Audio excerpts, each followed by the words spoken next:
복권에 당첨되면 무엇을 하고 싶은가?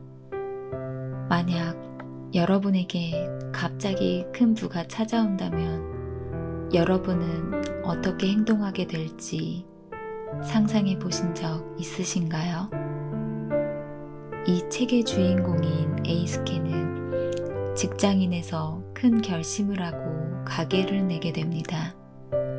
그리고 크림 주먹밥으로 갑자기 큰 부를 이루게 되죠. 만약 여러분이 가게를 시작했는데 대박이 나서 돈이 마구 들어온다면, 그리고 2호점, 3호점의 기회가 찾아온다면 어떤 선택을 하게 될까요?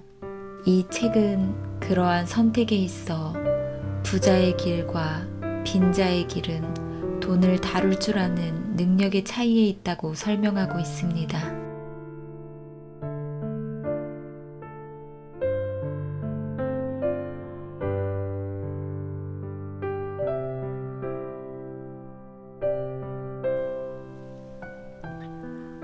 어느덧 밤 11시가 됐다.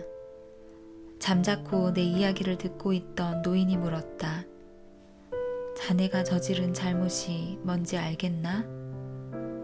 크림 주먹밥의 인기가 계속될 거라고 과신했던 것 아닙니까? 그것도 있겠지만 사실 자네는 운이 나빴어. 하지만 진짜 잘못은 다른 데에 있다네. 우선 자네는 자기 자신을 지나치게 믿었어. 돈의 거울이 비춘 자네의 진짜 모습은 아직 그만한 단계에 도달하지 않았거든. 그래서 돈의 엄청난 에너지를 그릇된 방향으로 사용한 거지. 그리고 또 한 가지. 단순히 사업을 확대할 것이냐, 그대로 계속할 것이냐로 스스로 선택지를 좁혀버렸어. 타이밍도 잘못됐고 물건의 가치도 잘못 봤어. 굳이 더 자세히 설명할 필요도 없을 걸세. 잘한 게 딱 하나 있다면 실패를 두려워하지 않았다는 것 정도야. 도산 이후 정말로 힘들었던 시기가 찾아왔지만 저는 기억이 잘 나지 않습니다. 가게를 닫기로 한 뒤 반년은 잘 틈도 없이 계속 앱력 앞점에서 먹고 자면서 장부 그리고 현금 흐름표와 씨름을 하며 지냈습니다.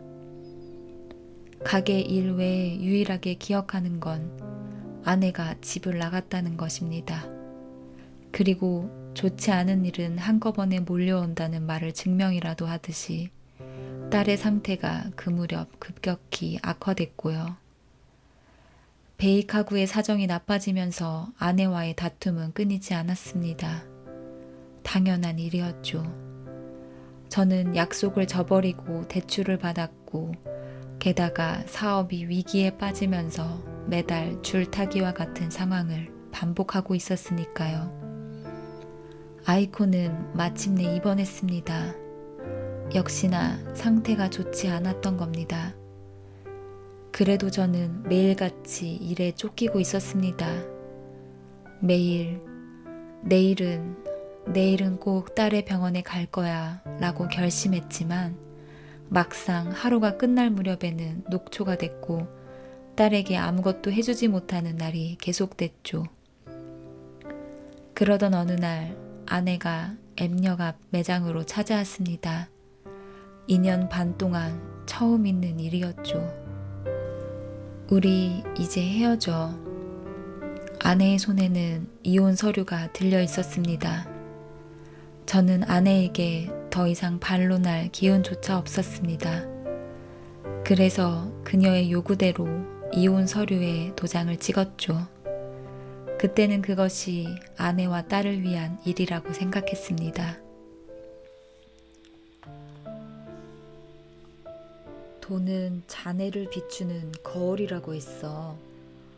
네, 돈이 있을 때는 적극적으로 승부에 나섰지만 돈이 없어지니 차마 눈뜨고 못 볼 정도로 초췌해져서 주변 사람들에게 피해를 주고 소중한 사람들을 배신했죠. 하긴 그 모든 게 다 제 모습일 겁니다. 나약한 인간의 모습인 거죠. 누구나 나약한 면은 가지고 있기 마련이야.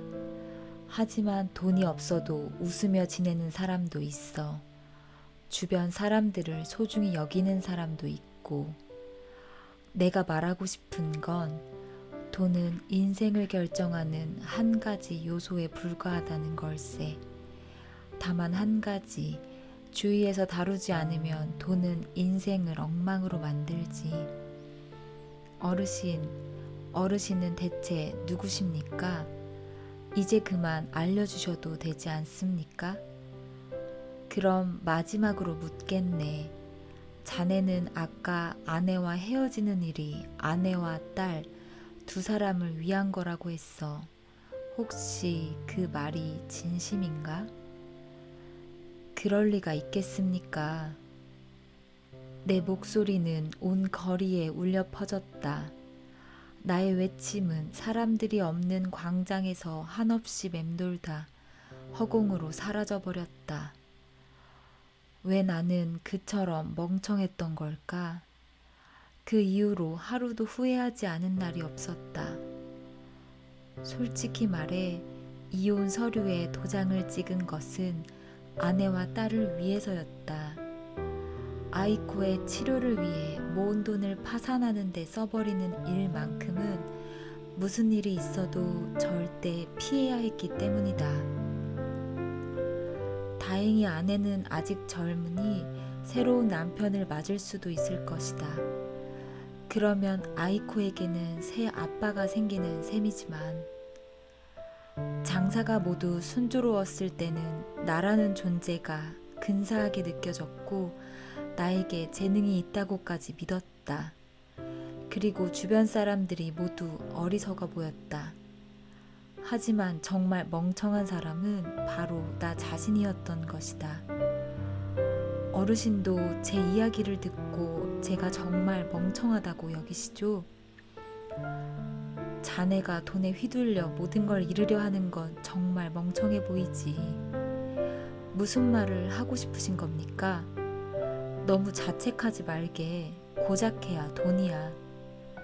저한테는 빚이 있습니다. 그건 엄연한 사실이고요. 그걸 갚으려면 얼마나 걸릴지 정말 까마득하단 말입니다. 자네는 아무것도 몰라. 그럼 어르신은 뭘 아신다는 거죠? 제 실패담을 듣고 즐기고 계셨던 것 아닙니까? 취미도 참 고약하시군요. 스스로 조커라고 말하면서 도대체 뭘 하고 싶은 겁니까? 제가 얼마나 어리석은지 비웃고 싶었던 거 아니냐고요. 자네는 특별히 멍청하지 않아. 돈에 지나치게 휘둘렸을 뿐이야. 그건 누구나 피할 수 없는 함정과도 같지. 어느 정도의 돈에 만족하는 건 어려운 일이거든. 돈은 가질수록 더 가지고 싶어지는 법이야. 자네는 돈을 다루는 방법에서는 많은 실수를 범했지만 실제로 경영면에서는 단 한 가지 실수밖에 하지 않았어. 자네 말대로 크림 주먹밥의 인기는 언제까지나 계속될 것이다 라고 믿은 것, 그거 하나야. 만약 크림 주먹밥이 계속 잘 팔렸다면 어땠을 것 같나? 모든 게 순조롭지 않았을까? 네, 다 제 탓입니다. 제가 큰 실수를 저질렀습니다. 그래서 저뿐 아니라 많은 사람의 인생을 망쳤고요. 그런 부분까지 꿰뚫어 보지 못했던 제 책임입니다. 자네는 자신한테 너무 엄격해. 사실 자네가 그렇게 자책하길 바라는 사람은 아무도 없어. 다만 절대라는 건 없다는 걸 명심하게. 누구나 운이 없으면 성공하지 못하고 운이 나쁘면 아무리 완벽한 계획을 세워도 실패하기 마련이야. 하지만 운이 언제까지나 나쁜 사람은 없어. 자네도 돈에 대해 올바르게 행동하면 언젠가 꼭 성공할 걸세. 그러니까 배틀을 휘두르는 걸 그만둬서는 안 되네. 그건 실제로 어르신은 실패한 적이 없어서 그처럼 쉽게 말씀하시는 겁니다. 빚을 안고 출발하는 게 얼마나 부담이 되는데요. 무려 마이너스 3억 원이라고요.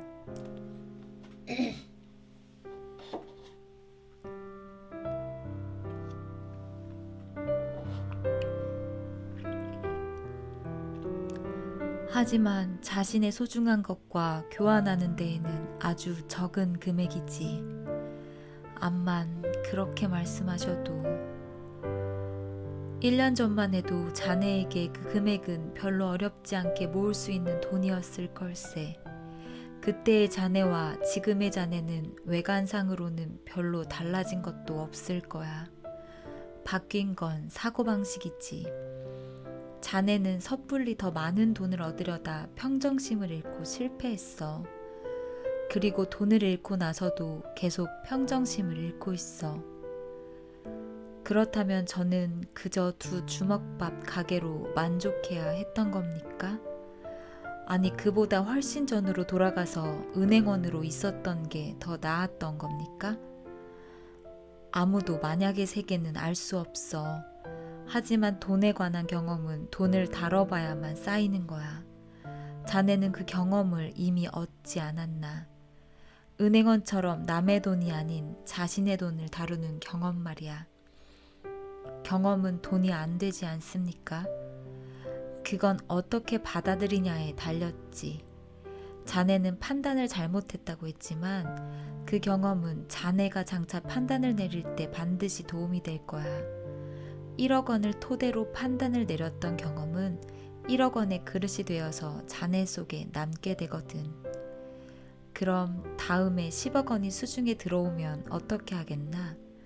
만약 10억 원이 나한테 생긴다면 이게 꼭 꿈속에서만 일어날 법한 허황된 가정은 아니야. 이미 자네에겐 1억 원의 그릇이 생겼기 때문에 신중히 돈을 다룬다면 10억 원도 분명 현실적으로 사용할 수 있을 거야. 따라서 1억 원을 다뤄본 경험은 무엇과도 바꾸기 어려운 귀중한 재산이지. 하지만 이제 그만한 돈을 갖는 일은 없을 겁니다. 아니, 그렇지 않아. 이건 정말 신기한 일인데 돈은 그만한 그릇을 가진 사람에게 모여든다네.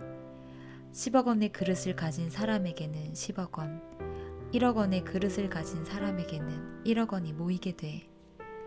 당장은 믿기지 않습니다. 돈은 반드시 다른 사람이 가져온다고 했네. 돈은 세상을 순환하는 흐름과도 같아. 흘러가는 물을 일시적으로는 소유할 수 있어도 그걸 언제까지나 소유하지는 못하는 법이지.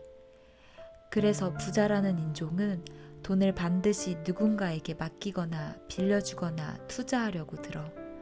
그때 누구를 선택하느냐가 관건이야. 만약 자네에게 1억 원이 있으면 주변에 있는 중학생에게 투자할 텐가? 혹은 월급 300만 원에 만족하는 직장인에게 맡길 것 같나? 만약 그랬다가는 서로 불행해질 거야. 그래서 부자는 자신의 돈을 반드시 그 금액에 어울리는 그릇을 가진 사람에게 주는 거야. 그러면 그 돈은 다시 10배 이상으로 돌아오게 되지. 그건 틀림없는 사실이라네. 나는 오늘 이 기나긴 밤에 노인으로부터 들은 말들을 하나하나 떠올려 보았다. 노인이 전달하고 싶었던 메시지를 모두 이해했다고 할 수는 없었다. 하지만 나는 돈이 가진 신비하면서도 위험스러운 단면에 대해 깨칠 수 있었다.